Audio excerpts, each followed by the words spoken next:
It's time for another Trope Count, where we count all the traditional small-town, hot cocoa romance tropes in a Hallmark Christmas movie. The goal? Find the movie that racks up the most tropes. Will it be today's film? Let's find out. A great Hallmark Christmas film must fit the Hallmark feel-good formula. It's a genre of films with repetitive movie tropes that we all love. We will identify the tropes into 4 trope categories: story, character, Christmas, and activity. It's all very scientific, and it's fueled by hot cocoa.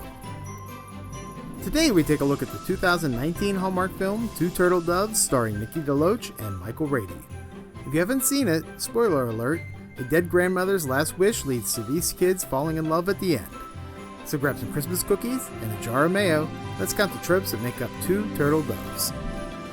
The film opens with Sharon carrying a bunch of presents. She's leaving a voicemail to her cousin Lucy that she's going to meet with her mentor and will come home for Christmas after that. The plan? They're going to meet at the town square and wrap the tree in so much tinsel you will see it from outer space.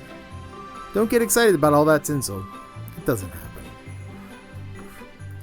Sharon is a neuroscientist played by former child star Nikki DeLoach.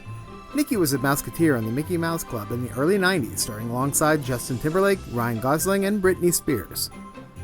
She meets with her mentor, Professor Warren, to discuss her nomination for the prestigious McAdams Fellowship. She gives Sharon some advice on winning. Keep it simple, just tell the judges how you want to change the world, and just don't overthink it. They discuss holiday plans. Sadly, Sharon's grandmother died earlier in the year, and she's meeting with an estate attorney to discuss her part of the will. She will be with her cousin Lucy, and they will celebrate Christmas together, since her hometown goes all out for the holidays. We transition to Sharon arriving in her hometown of Pine Springs. She calls her cousin Lucy, who couldn't meet her in the town square because she's very pregnant. You see, I told you there won't be any tinsel. They discuss how different it is without their grandmother and how hard it is to get into the Christmas spirit. Sharon mentions that her grandmother raised her, so I'm going to count her parents as passed away. Yes, they could have been neglectful parents and abandoned her, but this is Hallmark, and we all know those people don't exist in this world. Lucy has a craving and asks Sharon to stop at Holly and Ivy, the local bakery, to purchase salted chocolate chip cookies and a jar of mayo. That sounds god-awful, and just to be sure, I will eat salted chocolate chip cookies dipped in mayonnaise. So yes, I'm going to try the cookie, but first, you can look at that shirt I'm wearing. You can actually buy that from my Spreadshirt account. The link will be in the description below. And there is a chocolate chunk cookie. Yes, we know, you can have whatever name you want on those shirts. But anyway, here's the chocolate chip chunk cookie. We're going to put some salt on there from Giant Eagle. Just a little bit. Then we're going to have to dunk some in mayonnaise. Yes, I know, that sounds gross, but that's what she eats in the movie. And we use Hellmann's in my house, so we'll put some on the side of my plate and move that off to the side. So, a salted chocolate chunk cookie, dipped in mayonnaise, and we'll try it.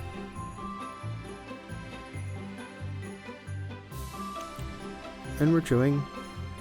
And how's it taste? No. Big surprise. As Sharon heads towards the bakery, she's stopped by Andrea, who invites Sharon to the counseling center they renamed after the founder, her grandmother Vera.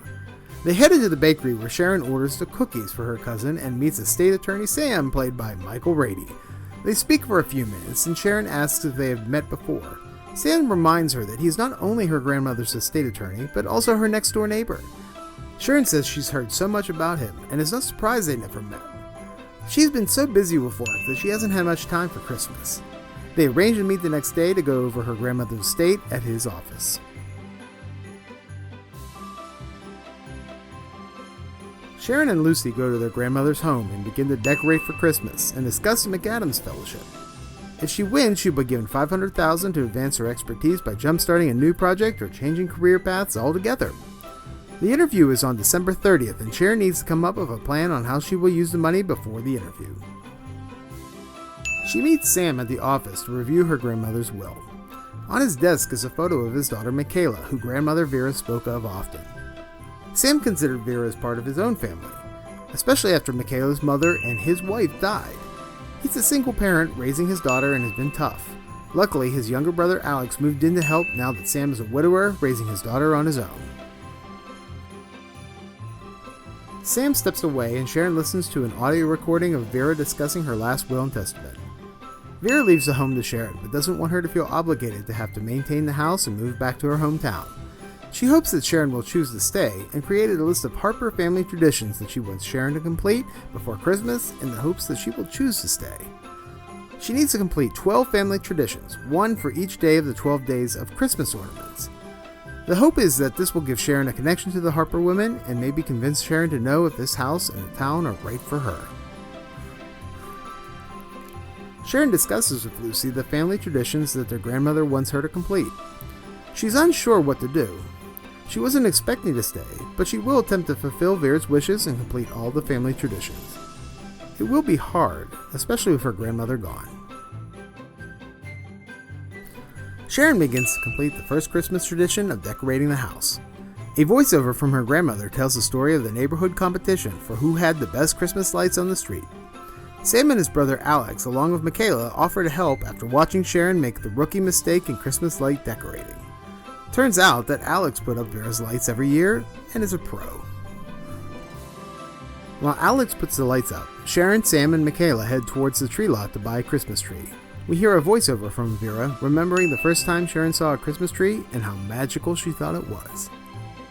At the lot, Sharon wants to know more about Sam and begins to ask his opinion on things. Sharon asks how he likes his coffee. Coffee with milk and sugar defeats the whole point of drinking coffee. She then asks him what his most controversial opinion is. I don't believe in naps. What? Naps are life. I do believe in late, lazy Saturday mornings, though. Her last question, though, is what is your version of the most wonderful time of the year? Yeah. Well, I had a 10-year-old, so whatever makes her happy. They find the perfect tree and take it home and begin to decorate it. Michaela shows Sharon how her grandmother decorated the rest of the home as well. The angels go on the first shelf, the manger on the second shelf, and the 3 wise men on the third shelf, so the entire shelf tells a story. That is how Grandma Vera taught them to do it. Sharon's favorite decorations are the 12 days of Christmas ornaments. Sharon's great-great-great-great-great-great-grandfather was a sculptor and made all the ceramic ornaments. Michaela mentions that her mom was also a sculptor and made Christmas ornaments. My mom did that. Really? Huh. I wonder if that will come into play by the end of the film. The ornaments are Sharon's favorite, especially the 2 turtle doves. There's a legend that the 2 turtle doves make people fall in love. Unfortunately, the set is not complete. Her 7th great-grandfather left for America before he could complete the final ornament, the partridge in a pear tree. She opens the box and discovers that the turtle doves is missing. They search the entire house, but they just can't find it. That night, Sharon looks at the journal and we get a look at the list Grandma Vera created. Vera tied a family tradition to each of the 12 days of Christmas. As Sharon completes the tradition, she will hang the corresponding ornament and cross it off the list. It's not real clear how each tradition relates to the ornament. She crosses off the 2 turtle doves for decorating the home. And we get our first of many Christmas tradition tropes, and you bet as she crosses off a tradition, we're going to count it. The next day, Michaela gives Sharon a handmade paper placeholder for the 2 turtle doves ornament until Sharon finds the missing one. They hang the paper ornament and plan on looking inside and outside the home until they find the real one.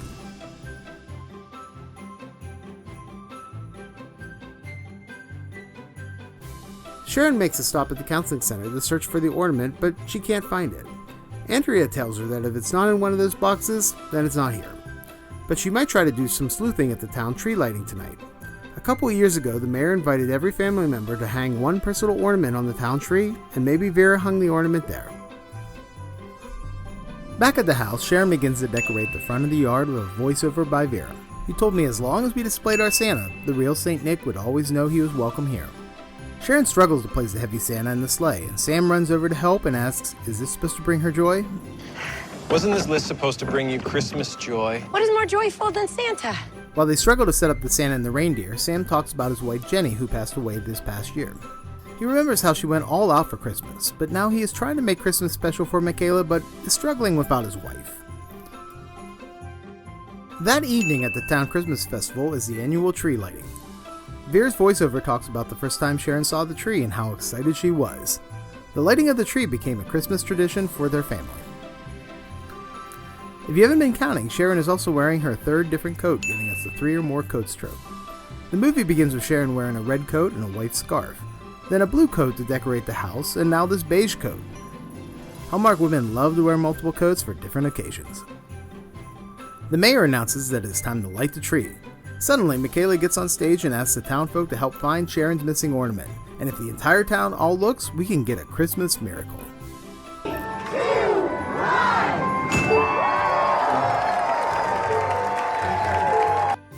The next morning, Sharon hangs the 12 drummers drumming in honor of completing the town tree lighting tradition, and 7 swans swimming for putting up the Santa and his reindeer decorations in the front yard.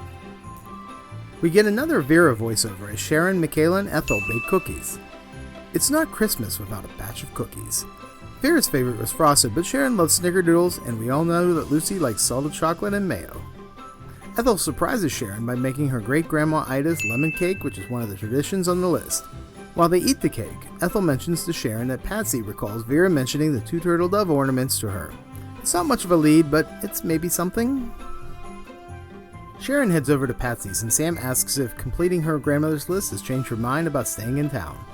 Sharon loves the house in the town, but her work is somewhere else, and moving back home was never part of the plan. Sam, who clearly wants Sharon to stay, said that Vera's goal was just to give her options. Sharon has a very clear path and needs to think bigger. In her field, once you take your foot off the gas, you're left in the dust. Sam used to think the same way until he decided to put his family first over his career and move away from New York. Sharon can't do that. She watched her grandmother go back to school and get her master's and open up her own therapy practice. Vera modeled Sharon's life. It was one of the most important things that she ever gave her. At the pizza shop, Patsy tells Sharon that her grandmother was looking for an artist to make the partridge in a pear tree ornament and was going to have the artist base it on the look of the other ornaments.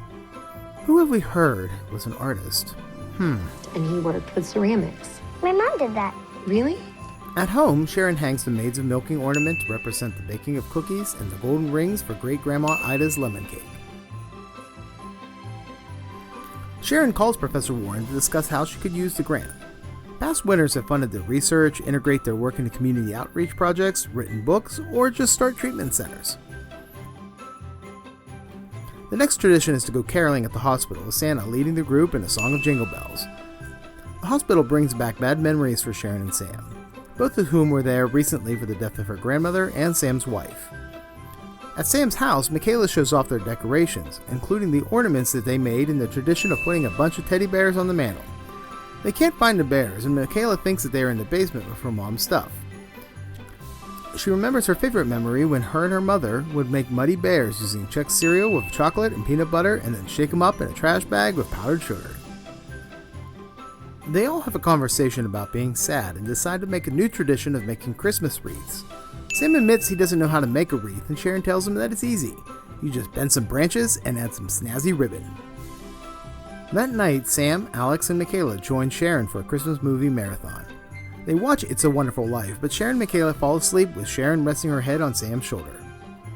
The next morning, Sharon hangs the French horn ornament for making the wreaths, the geese a laying to represent the Christmas movie marathon where she fell asleep after one movie, and she crosses off the partridge in a pear tree to represent the caroling at the hospital. But as we previously mentioned, she doesn't have that ornament yet.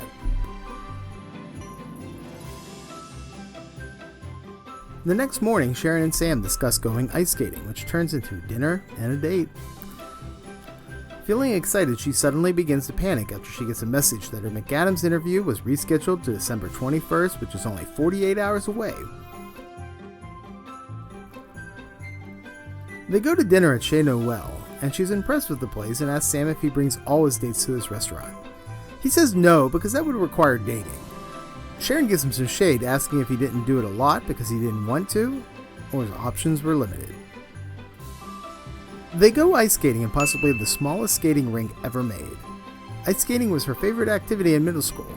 It is also another Christmas tradition tied to an ornament. We don't see her cross it off the list, so we'll count it here. Sam realizes that Michaela is going to middle school next year, and he admits that he doesn't know anything about middle school girls. Nobody does, Sam. Nobody. Sam is sad because after this week, he doesn't know if Sharon is leaving or not.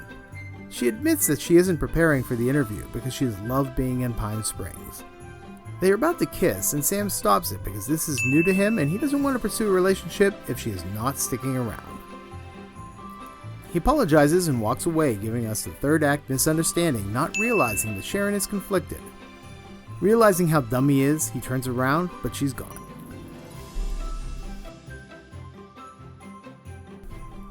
Sharon travels for the McAdams Fellowship interview, which consists of the judges watching a video of Sharon giving a presentation on loss. She got 15 million views, and they are impressed that her talk about grief got people to listen. They were struck by how she made the talk scientific, creative, and personal. Sharon details how her grandmother inspired her to become an expert in grief. Turns out that Sharon was awarded the fellowship and calls Lucy to give her the good news. Back in Pine Springs, Sam and Michaela are looking through her mother's boxes from the basement. They find the teddy bears and then find an unknown box. Inside is a note from Sharon's grandmother to Sam's wife Jenny, thanking her for making the partridge in a pear tree ornament, and the missing turtle doves ornament is in the box to use as a reference. That night is a town Christmas pageant, and Sharon shows up just as it starts. The pageant is a Christmas tradition that we don't see her cross off the list or hang the ladies dancing, but we will count it here. She tells Sam that since her grandmother died, she has been chasing her goals, but is going to take a leap of faith. She plans on holding on to the house for a year, writing a book, and collecting stories about how the brain is affected by loss of her McAdams Fellowship money. She may even open up a grief center and change her career. This makes Sam happy, and they kiss. And he points out the turtle dove ornament on the tree, and they give us a final kiss as Sharon embraces the turtle dove ornament. So, how many tropes are in the two turtle doves? Let's count them.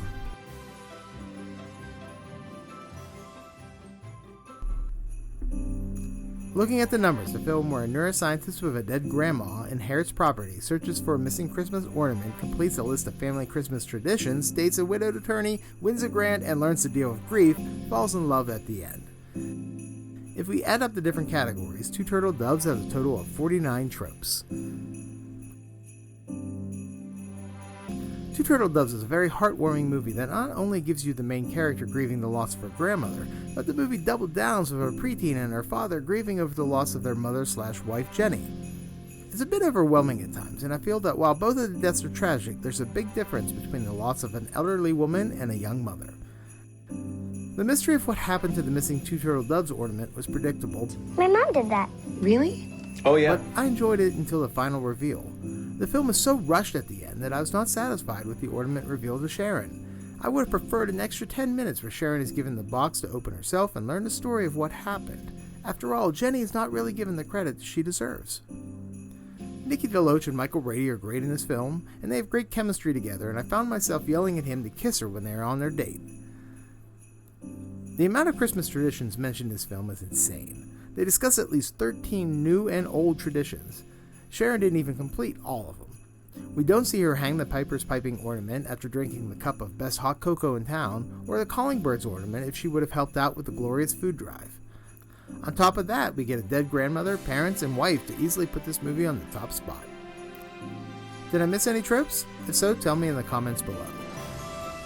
Two Turtle Doves has 49 tropes. That is an enormous amount, and as mentioned, with all the Christmas traditions, it easily beats all the films we reviewed so far.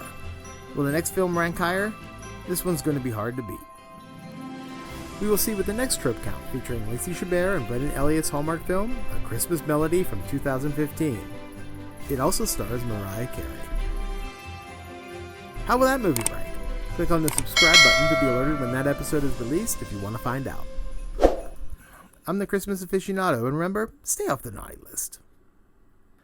So, are you confused to which Nikki DeLoach film this was? Is this the movie where Nikki DeLoach inherits a tree farm? Nope, sorry, that is Christmasland from 2015, where her grandmother dies and leaves her an inheritance as she faces the first Christmas without her grandmother. And no, this is not Reunited at Christmas from 2018, where her character's grandmother dies, inherits property, and faces the first Christmas without her. And don't confuse this with the 2021 Christmas film where she loses her grandfather, inherits property, and faces the first Christmas without him. The one thing we know that is if Nikki DeLoach stars in a Hallmark Christmas film, grandparents are gonna die.